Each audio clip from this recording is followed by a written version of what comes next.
मरो। नरेश ने एक गहरे सुनहरे रंग की कृपाण निकाली और उसे राघव पर वार कर दिया। इस समय अन्य दो चुने हुए लोग भी आ गए। वे दोनों राघव की लड़ाकू शक्ति से चौंक गए।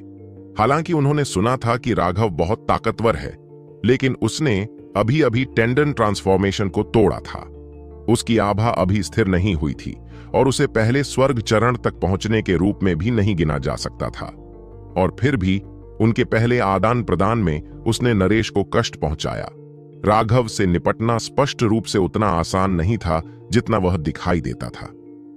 सभी सावधान रहें। उसके हाथ में जो ईंट है वह एक शक्तिशाली खजाना है, दूसरे धर्मी चुने हुए ने चेतावनी दी। यह सुनकर नरेश बहुत आभारी हुआ। वह चेतावनी सिर्फ राघव से हारने की अपनी शर्मिंदगी को छिपाने के लिए थी। राघव ने उपहास किया और उन्हें बेनकाब करने में बहुत आलसी था।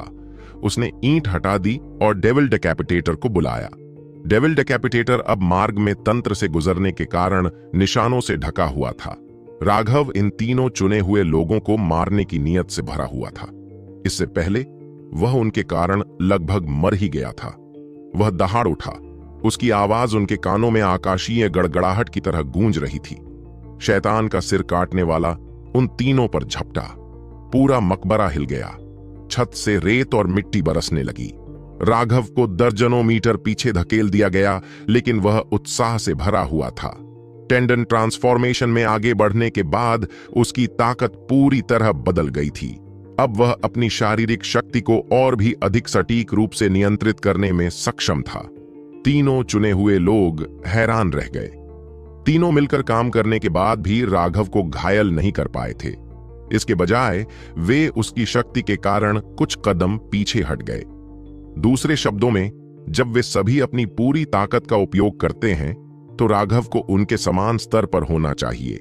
इस तथ्य के बावजूद कि उनके साधना आधारों के कारण उनके पास बहुत बड़ा लाभ था, जो सभी टेंडन परिवर्तन क्षेत्र में थे। हम राघव को जीवित नहीं छोड़ सकते। भ्रष्ट चुने हुए लोगों को अब पूरी तरह से समझ में आ गया था कि क्यों राघव को उनकी जरूरी हत्या सूची में दूसरे नंबर पर रखा गया था। मानव के बाद दूसरे नंबर पर। उसकी प्रतिभा बहुत भयानक थी। एक बार जब वह परिपक्व हो गया तो निश्चित रूप से मानव ही उसके बाद दूसरे स्थान पर होगा। आप दोनों, जब तक हम राघव को मारने में सक्षम हैं, तब तक भ्रष्ट मार्ग इस मकबरे के खजाने का एक भी टुकड़ा नहीं ले जाएगा, भ्रष्ट चुने हुए ने प्रस्ताव दिया। यह सुनकर दो धर्मी चुने हुए लोग चौंक गए। वे तुरंत समझ गए कि वह राघव के सिर के लिए इनाम की पेशकश कर रहा था। हालांकि अंदर ही अंदर उन्होंने भ्रष्ट मार्ग को बेवकूफ होने और चालाकी से काम लेना न जानने के लिए कोसा। हम धर्म मार्ग के सदस्य भ्रष्ट मार्ग के किसी घृणित व्यक्ति के साथ मिलकर कैसे काम कर सकते हैं? हम राघव को मारना इसीलिए चाहते हैं ताकि हमारे धर्म मार्ग से एक अभिशाप को हटाया जा सके, न कि इसलिए कि हम तुम्हारे साथ काम कर रहे हैं। बकवास करना बंद करो और उसे मार डालो, नरेश ने कहा। वह यह बात इस बात पर जोर देने के लिए कह रहा था कि उसका इस भ्रष्ट चुने हुए व्यक्ति से कोई संबंध नहीं है। भ्रष्ट शिष्यों के साथ काम करना धर्मी शिष्यों के लिए असहनीय अपराध था। उस भ्रष्ट चुने हुए ने उपहास में उपहास किया। धर्मी शिष्य हमेशा से ही आत्मधर्मी पाखंडियों का एक समूह रहे हैं। तुम लोग उस छोटे से बदमाश को पकड़ो। याद रखो, मैं उसे जिंदा पकड़ना चाहता हूं। वह कहां गया? भ्रष्ट चुने हुए को अचानक एहसास हुआ कि अर्जुन अब किसी तरह गायब हो गया है। वरिष्ठ प्रशिक्षु भाई को सूचना देकर वह भाग गया। एक भ्रष्ट शिष्य ने अस्वाभाविक अभिव्यक्ति के साथ उत्तर दिया। भाग गया? वह इतनी जल्दी कैसे भाग गया? भ्रष्ट चुने हुए को इस पर विश्वास नहीं हुआ। वह कमीना बहुत चालाक है। सभी एक दूसरे को देख रहे थे। भ्रष्ट शिष्यों में से एक ने आखिरकार हिम्मत जुटाकर समझाया। अर्जुन जानता था कि वह अपनी कम ताकत से राघव की मदद नहीं कर सकता। इसके बजाय वह उसे रोक लेगा। इसलिए जैसे ही राघव ने नरेश पर ईंट से हमला किया, उसने सभी का ध्यान राघव पर केंद्रित होने का फायदा उठाते हुए चुपके से गलियारे में भाग गया। हालांकि अंत में कुछ धर्मी शिष्यों ने उसे देख लिया। उन्होंने तुरंत अपने हथियार उठाए और उस पर हमला कर दिया। उस समय अर्जुन ने अचानक एक अजीब सिलेंडर निकाला था और सुइयों की बारिश एक बड़े क्षेत्र में फैल गई थी। 1 दर्जन से अधिक लोग इसकी चपेट में आ गए थे। उन सभी सुइयों में जहर था और जिन लोगों को यह सुई लगी थी उन सभी ने विष निरोधक गोलियां खा ली। हालांकि उन्हें तब रुकना पड़ा और जहर को दबाने और उसे बाहर निकालने के लिए अपनी आध्यात्मिक क्यूई को प्रसारित करना पड़ा। ऐसा इसलिए था क्योंकि उन्हें एहसास हुआ कि उनकी एंटीटॉक्सिन गोलियां जहर को पूरी तरह से दबाने में असमर्थ थीं। सभी की घबराहट का फायदा उठाते हुए अर्जुन पहले ही गलियारे से ऊपर जाने में सफल हो गया था। उसने कुछ गेंदें निकालीं और उन्हें गलियारे में फेंक दिया, जहां वे धुएं के बादल में बदल गईं, जो इतना घना था कि वे अपने हाथ भी नहीं देख पा रहे थे। जो शिष्य उसका पीछा कर रहे थे वे सभी पीछे हट गए, क्योंकि उन्हें डर था कि धुएं में भी जहर है या अर्जुन उसके अंदर से और जहरीली सुइयां छोड़ देगा।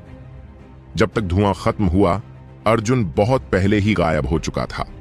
उनमें से किसी को भी अर्जुन के भागने की परवाह नहीं थी, क्योंकि वे उसे बस एक कमजोर व्यक्ति समझते थे। लेकिन अब जब इस चुने हुए व्यक्ति ने उसके बारे में पूछा तो वे तुरंत आशंकित हो गए। अब सभी चुने हुए लोगों के चेहरे पर बदसूरती थी। उन्हें अर्जुन की जान की परवाह नहीं थी, लेकिन यह बहुत संभव था कि अर्जुन यहां से खजाने का एक हिस्सा अपने पास रखे हुए था।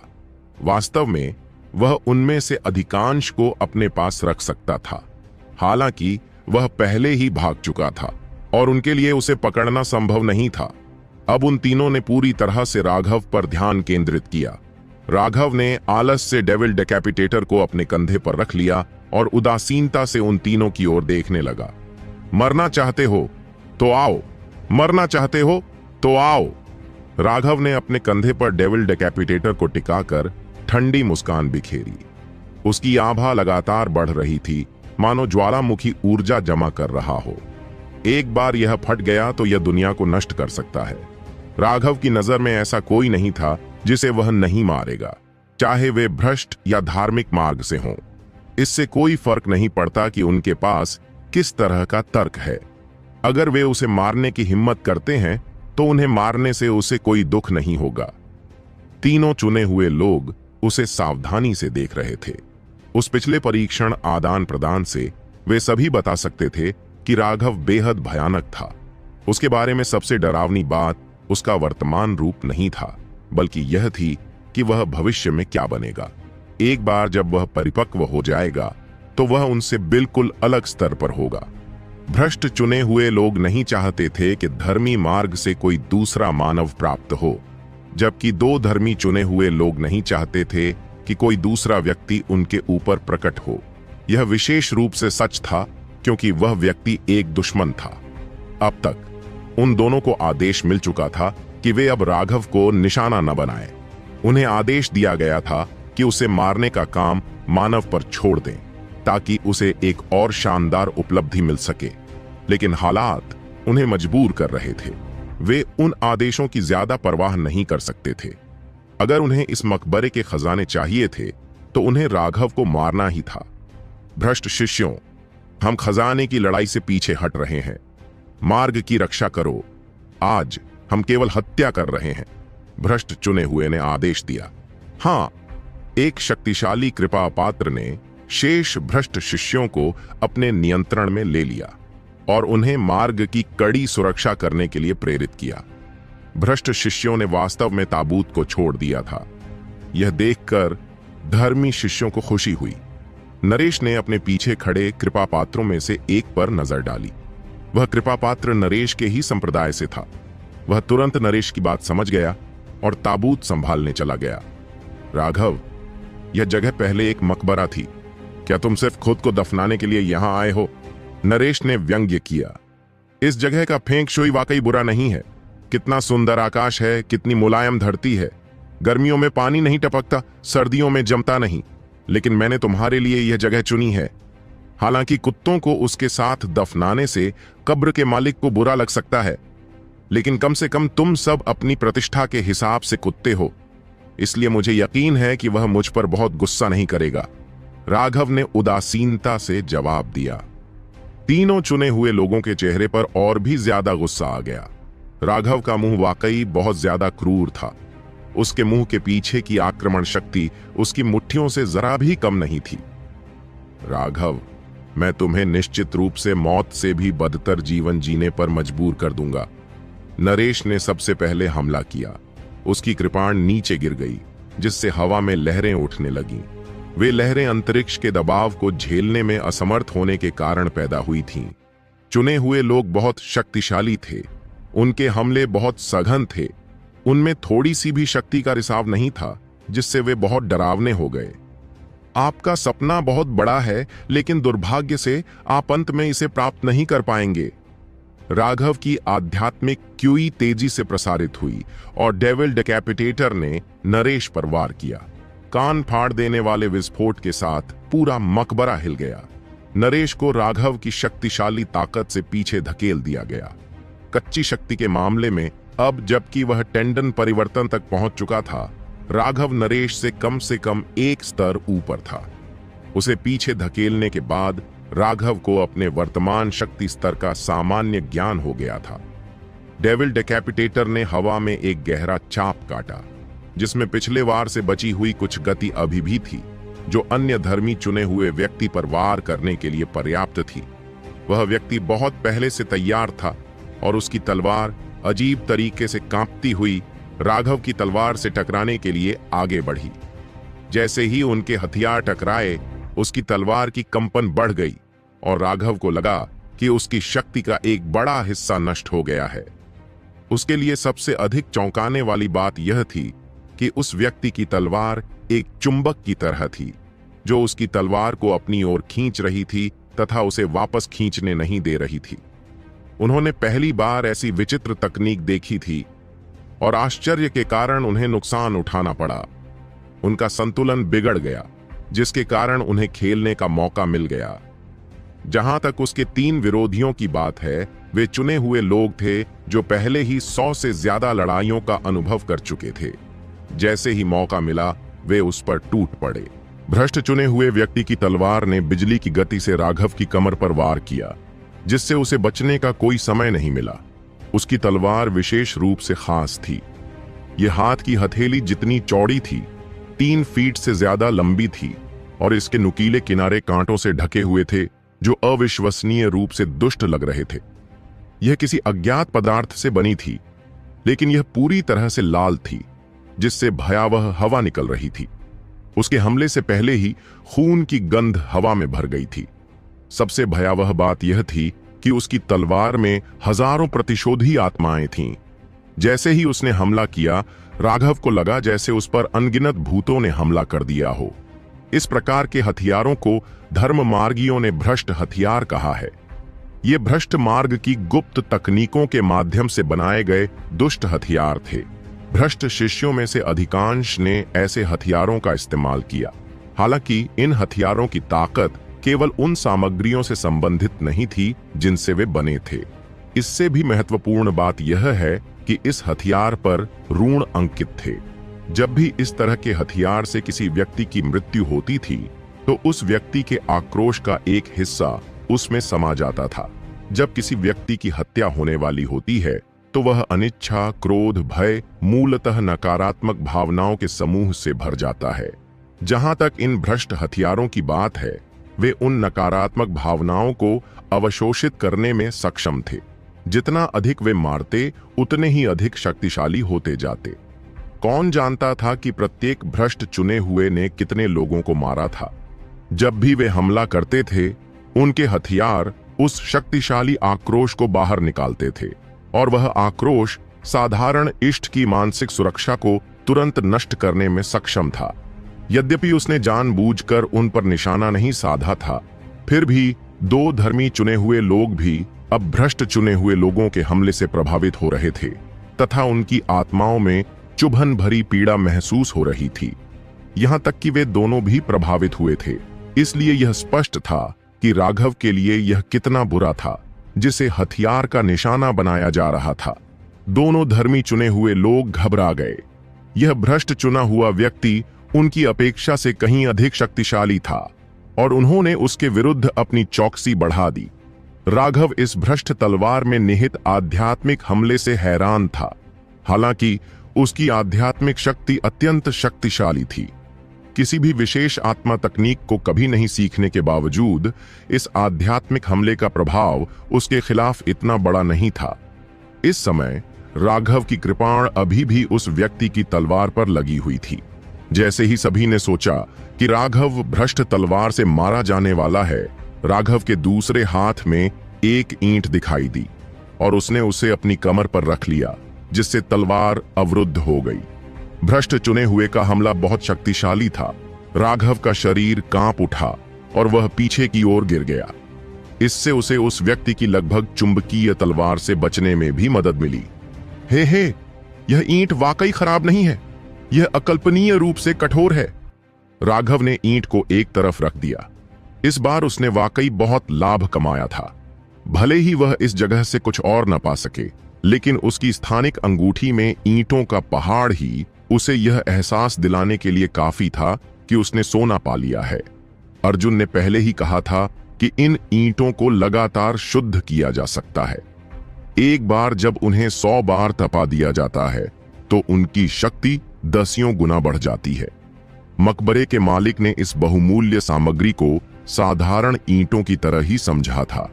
यह बहुत बुरा था कि उसे पता ही नहीं था कि मार्ग में तंत्र कैसे बनाए गए थे, अन्यथा वह निश्चित रूप से उन सभी हथियारों को काट कर ले जाता। वे सभी स्पिरिट हथियार स्तर पर थे और सामग्री के मामले में वे शायद डेविल डेकैपिटेटर से भी बेहतर थे, अन्यथा वे डेविल डेकैपिटेटर को इतना नुकसान नहीं पहुंचाते। ये विचार तुरंत राघव के दिमाग में आए।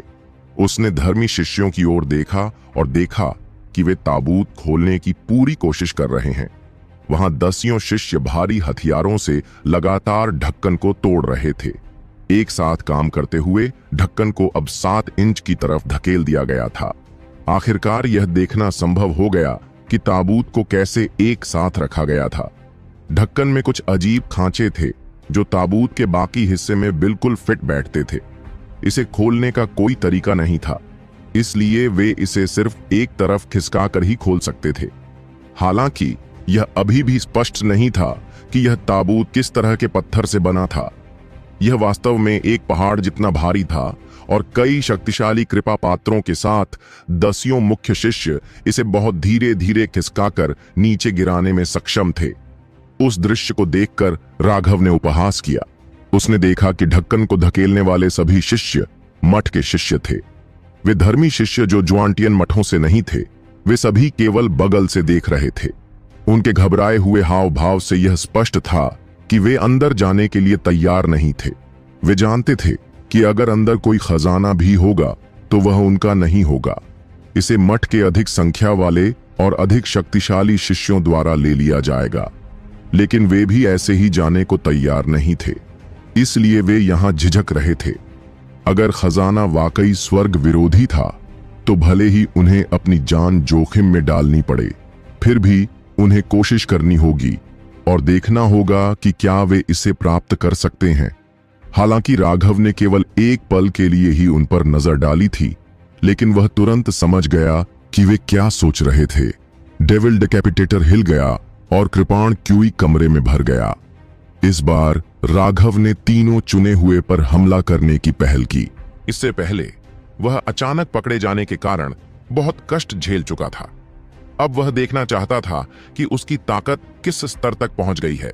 उसकी सारी आध्यात्मिक क्यूई उसकी तलवार में समा गई। शैतान का सिर काटने वाला तलवार ऐसे चमक उठा जैसे वह जीवित हो, और एक भयानक इच्छा शक्ति ने तुरंत उन तीनों पर ताला लगा दिया। उग्र समुद्री कृपाण! राघव की आभा फूट पड़ी और उसके चारों ओर कृपाण की छवियों का एक समुद्र दिखाई दिया। वे अविश्वसनीय रूप से तेज थे और तुरंत उसके 3 दुश्मनों को घेर लिया। वे तीनों चौंक गए और क्रोधित हो गए। वे इस बात से हैरान थे कि राघव की कृपाण कला इतनी भयानक स्तर पर पहुंच गई थी, लेकिन वे इस बात से भी नाराज थे कि राघव उन पर नजर रख रहा था। उसने वास्तव में उनके खिलाफ एक समूह हमले युद्ध कौशल का इस्तेमाल किया। समूह हमलों के लिए इस्तेमाल किए जाने वाले युद्ध कौशल का इस्तेमाल कभी भी एक के खिलाफ नहीं किया जाता था। उनकी बड़ी रेंज के कारण शक्ति बिखरी हुई थी और अगर एक ही स्तर पर किसी के खिलाफ इस्तेमाल किया जाता तो इससे आपको बहुत नुकसान होता। इसके अलावा यह एक के विरुद्ध एक नहीं बल्कि एक के विरुद्ध 3 था। फिर भी राघव अभी भी इस तरह के समूह हमले युद्ध कौशल का उपयोग कर रहा था। यह उन तीनों के लिए एक बहुत बड़ा अपमान था। अभिमानी, हरामी, भाड़ में जाओ। तीनों ने एक साथ ही दहाड़ना शुरू कर दिया। उनके हथियार चमक उठे और उनकी आभा फूट पड़ी और वे तीनों राघव के हमलों का सामना करने लगे। लगातार विस्फोट हो रहे थे और क्यूई तरंगें फूट रही थीं जिससे पूरा मकबरा हिल रहा था। मकबरे की दीवारें और छतें टूटने लगी थीं। इससे सबके चेहरे पर भाव बदल गए।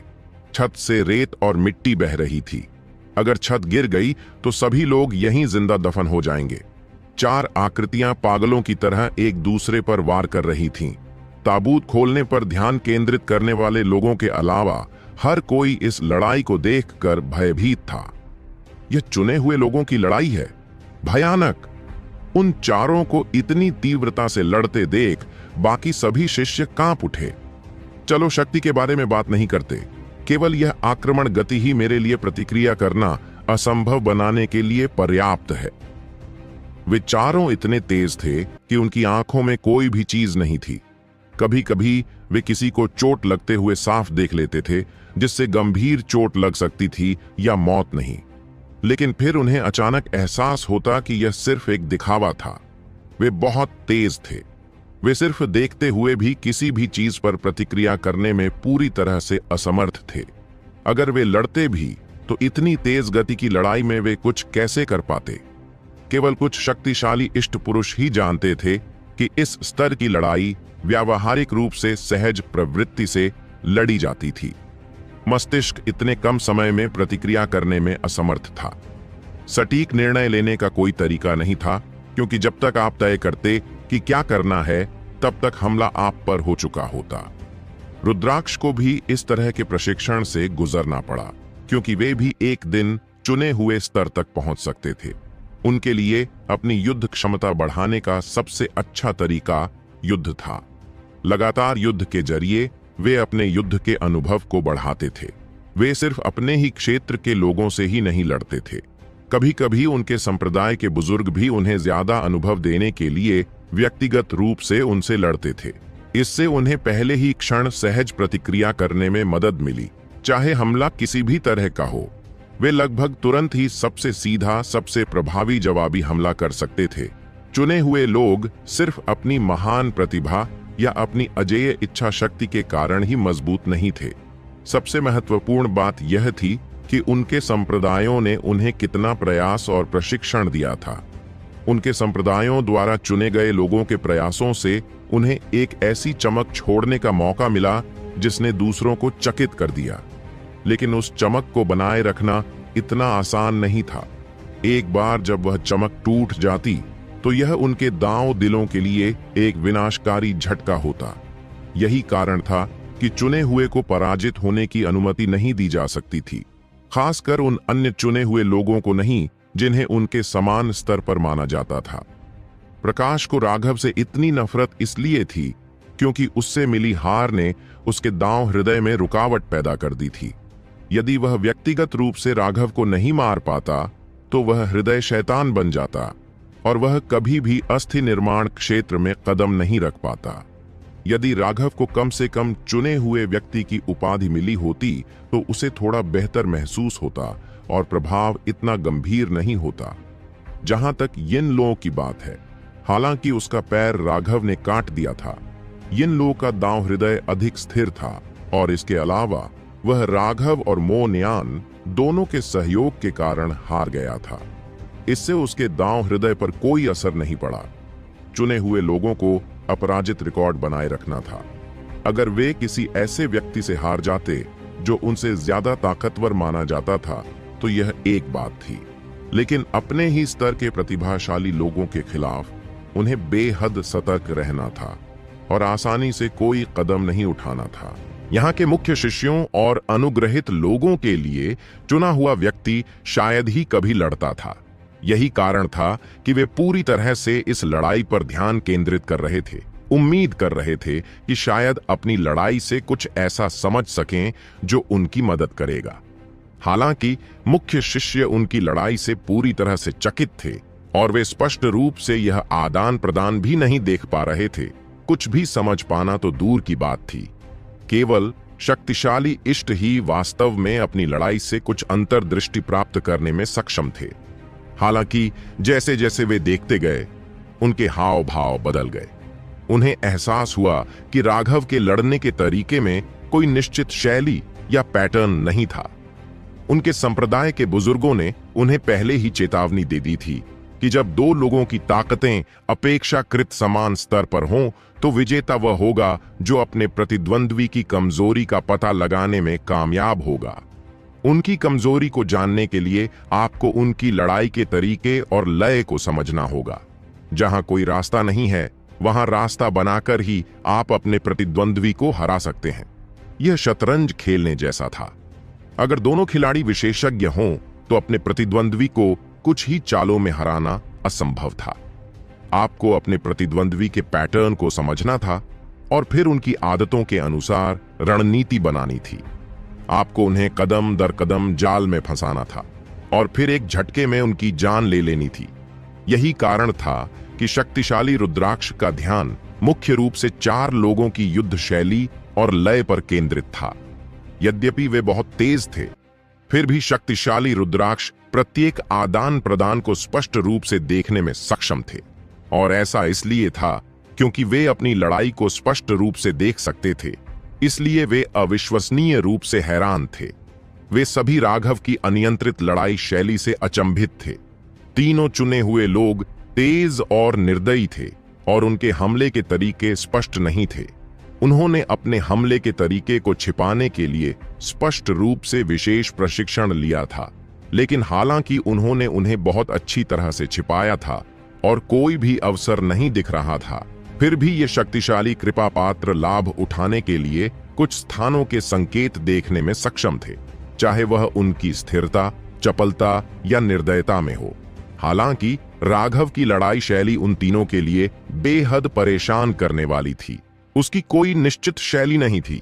जब वह अपनी कृपाण को लहराता था तो कभी कभी वह एक गर्वित और अलग कृपाण मास्टर की तरह व्यवहार करता था तथा कुशलता पूर्वक और निर्णायक तरीके से आक्रमण और बचाव करता था जिसमें कोई अवसर नहीं होता था। फिर वह अचानक अपनी कृपाण को तलवार की तरह इस्तेमाल करने लगता और एक तलवारबाज की तरह सुरुचिपूर्ण और शालीनता से, चपलता और तीव्रता से हमला करने लगता। अगर बस इतना ही होता तो यह कुछ भी नहीं होता। अपने विरोधियों को अपनी लय पकड़ने से रोकने के लिए सभी विशेषज्ञों को कभी कभी अपनी शैली बदलने की जरूरत होती थी।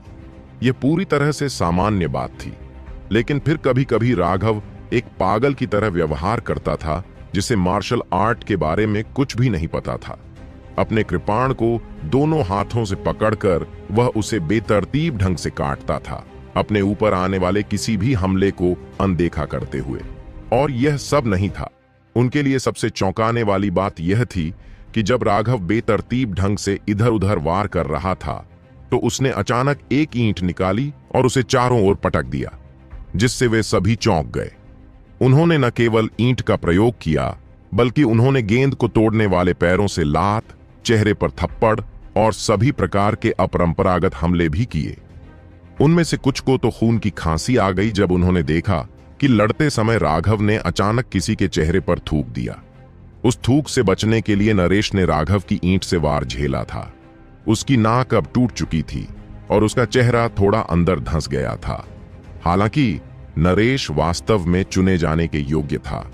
चेहरा बहुत लंबा था और वह फुट लंबी ईंट उसकी ठोड़ी से लेकर माथे तक की लंबाई के बराबर थी। राघव के हमले ने ईंट की एक बेहतरीन छाप छोड़ी थी। आश्चर्य के अलावा उस दृश्य ने दर्शकों को हंसने पर भी मजबूर कर दिया। जो भ्रष्ट शिष्य मार्ग की रखवाली कर रहे थे, वे खुद को रोक नहीं पाए और दिल खोलकर हंसने लगे। नरेश क्रोध से पागल हो गया। चोट तो सहनीय थी, लेकिन अपमान सहनीय नहीं था। उसकी सारी आध्यात्मिक क्यूई तुरंत बाहर निकल आई। नरेश की आभा के कारण पूरा मकबरा हिल गया, यहां तक कि दीवारें भी टूटने लगीं और छत का एक बड़ा हिस्सा गिर गया। मूर्ख, इतना अधीर मत हो। अगर कब्र ढह गई तो हर कोई मर जाएगा, भ्रष्ट चुने हुए ने शाप दिया। वे सभी समझ गए थे कि यह मकबरा बहुत पुराना था और तीव्र झटकों को सहन करने में सक्षम नहीं था। यह आसानी से ढह सकता था और अगर ऐसा हुआ तो चुना भी जिंदा नहीं निकल पाएगा। यही कारण था कि वे अपनी पूरी ताकत का इस्तेमाल करने की हिम्मत नहीं कर पाए। उनका लक्ष्य राघव को थका देना था, इससे पहले कि उसे एहसास हो कि वे पूरी ताकत से लड़ने की हिम्मत नहीं कर पाए। हालांकि जैसे ही नरेश ने अपनी पूरी ताकत लगाई, इसने तुरंत ऐसा दृश्य पैदा कर दिया। भले ही राघव एक मूर्ख था, फिर भी वह यह महसूस करने में सक्षम था कि वह इसका लाभ उठा सकता है। सिर्फ एक पूरी ताकत के हमले के लिए ऊर्जा बचाकर रखने से, भले ही वह भाग ना सके, वह पूरी कब्र को ढा सकता है और उनमें से हर एक को अपने साथ दफना सकता है। नरेश की हरकतें वाकई पूरी तरह से बेवकूफी भरी थीं, जिससे भ्रष्ट चुने हुए को गुस्सा आ गया। उसे काट डालने की इच्छा भी हुई। चुप हो जाओ, तुम एक बेवकूफ हो जिसे मुझे सहना पड़ता है। क्या तुम देखना चाहते हो कि मैं तुम्हारे सिर पर ईंट मार दूं, उसके बाद तुम खुद को रोक पाओगे या नहीं? नरेश ने नियंत्रण खो दिया। चुने हुए व्यक्ति की सारी गरिमा खोकर उसे बेतहाशा कोसने लगा।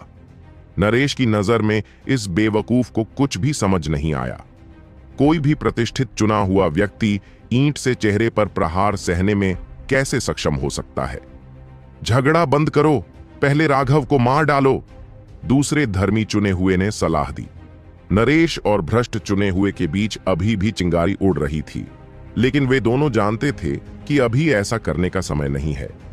बोलने में अपना ध्यान बटाने के कारण चुने हुए व्यक्ति के मुंह में एक छोटा सा छेद हो गया और एक ईंट उसके चेहरे पर आकर लगी। राघव खुद की प्रशंसा करने लगा था। उसे एहसास हुआ कि ईंट चलाने में उसकी प्रतिभा बहुत अच्छी है। यह लगभग चेहरे पर थप्पड़ मारने जैसा ही था। कई बार कोशिश करने के बाद वह इस कला में निपुणता हासिल करने में सफल हो गया। जब तक चुना हुआ व्यक्ति प्रतिक्रिया करता, ईंट उसके चेहरे तक पहुंच चुकी थी। गति और कोण के कारण वह बच नहीं सका। भय से भरकर उसने जल्दी से अपना सिर एक तरफ झुका लिया। खून बहने लगा। वह माथे पर लगने से बचने में कामयाब रहा, नरेश की तरह ही अपमान से बच गया, लेकिन ईंट उसके गाल और कान पर लगी। 5 इंद्रियां, दूसरे शब्दों में नाक, आंखें, होंठ, जीभ और कान सभी नाजुक कमजोर बिंदु थे। चाहे आपकी साधना का आधार कितना भी ऊंचा क्यों न हो, आपकी आंखों को स्टील के हथियारों जितना मजबूत बनाने का कोई तरीका नहीं था। यद्यपि कान और नाक घातक कमजोर बिंदु नहीं थे, फिर भी वहां चोट लगना अत्यंत दर्दनाक था। जहां तक उस चुने हुए व्यक्ति के कान की बात है, ईंट लगने के कारण उसका सिर पूरी तरह से अलग हो गया था। उसका आधा चेहरा खून से रंग गया था। राघव, मैं तुम्हें जरूर मार डालूंगा।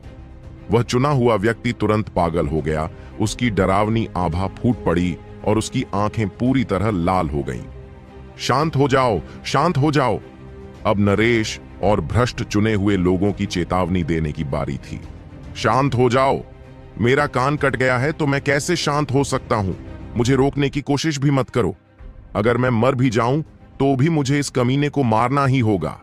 वह चुना हुआ अब पूरी तरह से क्रोधित हो गया था। अगर यह बात फैल गई तो वह पूरे महाविहार में हंसी का पात्र बन जाएगा। एक महान चुने हुए व्यक्ति का कान ईंट से कुचल दिया गया था। हालांकि उसके वापस आने पर उसे फिर से उगाने की तकनीकें होंगी, लेकिन जब तक वह गुप्त क्षेत्र में था, उसके पास उसे ठीक करने का कोई तरीका नहीं था। उसे यहां किसी का सामना कैसे करना चाहिए था?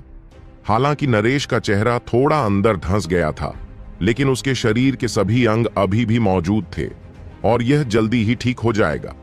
वह चुना हुआ आदमी पूरी तरह से पागल होने वाला था। वह पूरी कब्र को गिराने के लिए तैयार था, बशर्ते वह राघव को मार सके। लेकिन अचानक ताबूत का ढक्कन अपने आप खिसक गया और हर कोई देखने लगा। उनमें से किसी ने अवश्य ही किसी प्रकार की क्रियाविधि सक्रिय कर दी होगी, जिससे विशाल ढक्कन अचानक खिसकने लगा और उसके अंदर का दृश्य प्रकट हो गया। जैसे ही ताबूत से एक बड़ी वस्तु बाहर निकली, गड़गड़ाहट की आवाज गूंज उठी। वह एक बहुत बड़ी मेज थी जो रोशनी बिखेर रही थी। हालांकि उसे न जाने कितने सालों से सीलबंद रखा गया था, फिर भी वह इतनी चमक से चमक रही थी मानो वह नई हो। मेज पर औजारों का ढेर लगा हुआ था, उनसे एक भव्य आभा निकल रही थी मानो वे जीवित हों। Forging table! वे सभी अचंभित रह गए। इसका मतलब यह हुआ कि इस ताबूत में कोई लाश नहीं थी, यह तो बस एक बड़ी सी फोर्जिंग टेबल थी। वहां एक हथियार है।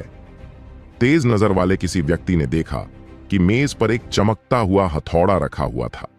वह हथौड़ा बहुत बड़ा नहीं था, उसका सिर लगभग एक प्लेट के आकार का था, जबकि उसका हैंडल लगभग 2 फीट लंबा था। जैसे ही उन्होंने उस हथौड़े को देखा, उनके दिलों की धड़कनें तेज हो गईं। उस हथौड़े ने उन सभी को असीम दबाव का एहसास कराया। अचानक कुछ धर्मी शिष्य जो मठों से नहीं थे, खुद को और अधिक रोक नहीं पाए और जाली मेज पर हमला कर दिया। लेकिन इससे पहले कि वे निकट पहुंच पाते, मठ के एक कृपा पात्र ने उन्हें काट डाला। यह जुआनटियन मठों का है। जो कोई भी इस पर लड़ने की हिम्मत करेगा, उसे बेरहमी से मार दिया जाएगा। नरेश का अनुसरण करने वाले कृपा पात्रों में से एक ने चिल्लाया। यद्यपि उनमें से कोई भी फोर्जिंग मास्टर नहीं था, फिर भी यदि वे ऐसी प्राचीन फोर्जिंग टेबल को सुपरमठ को भेंट कर देते तो उन्हें भारी इनाम मिल सकता था। फोर्जिंग टेबल को विभाजित करना आसान नहीं था, लेकिन पुरस्कारों को विभाजित करना आसान होगा। अभी सबसे मजबूत पार्टी वह थी जिसमें नरेश और दूसरा धर्मी चुना हुआ था। इस जाली मेज के पुरस्कार उन दोनों के बीच विभाजित किए जाएंगे, लेकिन वे स्वाभाविक रूप से अपने अधीनस्थों के साथ एक हिस्सा विभाजित करेंगे। जहां तक अन्य मठों से आए शिष्यों का प्रश्न था, वे कुछ प्राप्त कर सकेंगे या नहीं, यह दोनों चुने हुए लोगों की मनोदशा पर निर्भर करता था। यहां तक कि भ्रष्ट शिष्यों की भी आंखें लाल हो गई थीं जब उन्होंने उस जालीदार मेज को देखा। ऐसी प्राचीन वस्तु एक सामान्य जालीदार मेज से भी अधिक मूल्यवान होगी। यह फोर्जिंग टेबल एक कुशल फोर्जिंग मास्टर को प्राचीन काल की फोर्जिंग के बारे में जानकारी प्राप्त करने में मदद कर सकती है। यह एक बहुत बड़ी उपलब्धि होगी। ऐतिहासिक अभिलेखों के अनुसार प्राचीन लोगों की बुद्धि समुद्र की तरह असीम थी। चाहे वह साधना तकनीक, युद्ध कौशल, वस्तुओं की गढ़ाई या गोली शोधन के मामले में हो, वे सभी उस समय स्वर्णिम युग में थे। लेकिन किसी अज्ञात कारण से वर्तमान युग में सब कुछ क्षीण हो गया है। ऐसा लग रहा है जैसे प्राचीन काल की सभ्यता वर्तमान युग से पूरी तरह कट गई है। पिछले 10,000 वर्षों में साधकों ने प्राचीन काल से बचे अवशेषों की निरंतर जांच की थी। वहां कई गुप्त क्षेत्र थे और साधक धीरे धीरे उनमें से अधिक खजाने प्राप्त करने में सफल हो गए थे। उनमें से कई खजाने लोगों को हैरान कर देते थे, क्योंकि वे चीजें वर्तमान युग के ज्ञान से परे थीं। कई वर्षों के शोध के बाद लोगों को धीरे धीरे उन प्राचीन खजानों से कुछ जानकारी प्राप्त करने में सफलता मिली थी। अब उन्हें शोध के लिए प्राचीन काल की और भी वस्तुएं प्राप्त करने की उम्मीद थी, ताकि वे प्राचीन काल की चमक को वर्तमान युग में ला सकें। जहां तक इस फोर्जिंग टेबल का सवाल है, वे इसका सही मूल्य नहीं बता सके, लेकिन यह संभवतः एक अमूल्य खजाना था। भ्रष्ट शिष्य लालच से जल रहे थे। उनका नेतृत्व कर रहे कृपा पात्र ने चुपके से भ्रष्ट चुने हुए की ओर देखा और उसे अपना सिर थोड़ा सा हिलाते हुए देखकर उसने उन सभी को रोक लिया, यह जानते हुए भी कि यह संभवतः एक फोर्जिंग मास्टर की कब्र थी। राघव अभी भी इस फोर्जिंग टेबल को देखकर चौंक गया था। हालांकि यह भी वाजिब था, चाहे वे कीमियागर हों या शिल्पकार। इस प्रकार के व्यवसायों में लगे लोग अत्यंत गौरवान्वित थे। वे जिन औजारों का सबसे ज्यादा इस्तेमाल करते थे, वे आम तौर पर अपने साथ कब्र पर ले जाते थे। उनके लिए उन्हें अपने शिष्यों को सौंपना बहुत दुर्लभ था। लेकिन राघव को उम्मीद थी कि मकबरे के मालिक ने अपने औजारों का सिर्फ एक हिस्सा ही यहां छोड़ा होगा, या शायद कुछ ऐसी बेहतरीन कलाकृतियां जिन पर उन्हें गर्व था। उसे यह देखकर आश्चर्य हुआ कि मालिक ने अपनी पूरी फोर्जिंग टेबल ही यहां छोड़ दी थी। राघव के दिल में आग जल रही थी। वह जानता था कि अगर अर्जुन ने यह फोर्जिंग टेबल देख ली तो वह निश्चित रूप से अपनी जान जोखिम में डालकर उससे लड़ने के लिए तैयार हो जाएगा।